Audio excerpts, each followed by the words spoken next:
અમદાવાદની બજેટ બેઠકમાં પ્રથમ દિવસે હંગામો થયો છે। એમજે લાઇબ્રેરી, વીએસ હોસ્પિટલ સહિતના મુદ્દે ચર્ચા હાથ ધરવામાં આવી હતી। સ્કૂલ બોર્ડના બજેટની ચર્ચા દરમિયાન ભાજપ અને કોંગ્રેસ આમને સામને આવી ગયા છે। કોંગ્રેસે શાળાઓમાં ફાયર સેફટીનો અભાવ હોવાનો મુદ્દો ઉઠાવ્યો। ભારે હંગામા વચ્ચે વિપક્ષના કોર્પોરેટરોએ વોકઆઉટ કર્યું છે। તો બજેટની ચર્ચા દરમિયાન ભાજપ અને કોંગ્રેસ આમને સામને આવી ગયું।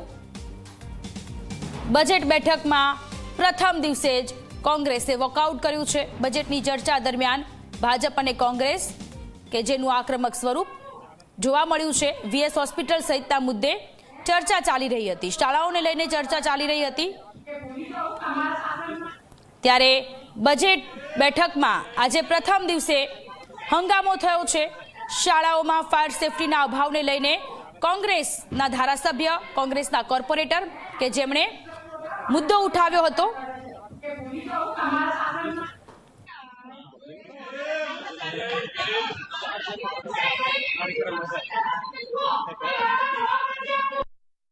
ગયા વર્ષે 220 રૂપિયાની કિંમતનો યુનિફોર્મ આપવામાં આવ્યો।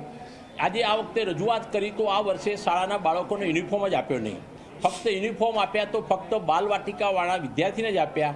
એમાં પણ 80 લાખ રૂપિયાની માતબર રકમનો ખર્ચ કરવામાં આવ્યો। સુપોષણ અભિયાનની વાત હોય, શિક્ષક સજ્જતાની વાત હોય, પ્રેરણાત્મક પ્રવાસની વાત હોય, કોઈ સાયન્ટિસ્ટ બનવાની માટેની જીવંત પ્રયોગોની વાત હોય, તો નગર પ્રાથમિક શિક્ષણ સમિતિ દ્વારા મોટા ખોટા આંકડાની માયાજાળ રચવામાં આવે છે। આજે પૂછવામાં આવ્યું કે આટલી સારી જો તમે શાળા કહેતા હોવ તો તમારા પોતાના બાળકો કે તમારા પડોશીના બાળકો કોઈ ભણવા જાય છે ખરા? તો એ લોકો કોઈ બોલી શક્યા નથી।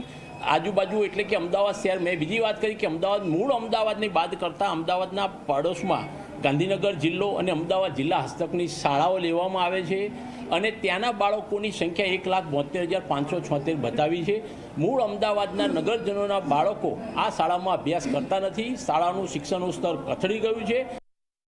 આજે જોવા જઈએ તો આપણા જે ઠક્કરનગર વિધાનસભાના આપણા ધારાસભ્ય અને અત્યારે કોર્પોરેટર પણ છે એવા કંચનબેન રાદડિયા, તેમના પૌત્ર અમારી જે સરદાર વલ્લભભાઈ પટેલ સ્કૂલ તેની અંદર પણ તેમણે અભ્યાસ કરેલો છે। હમણાં 2 વર્ષ પહેલાં જ તે ત્યાં આગળ ભણતો હતો।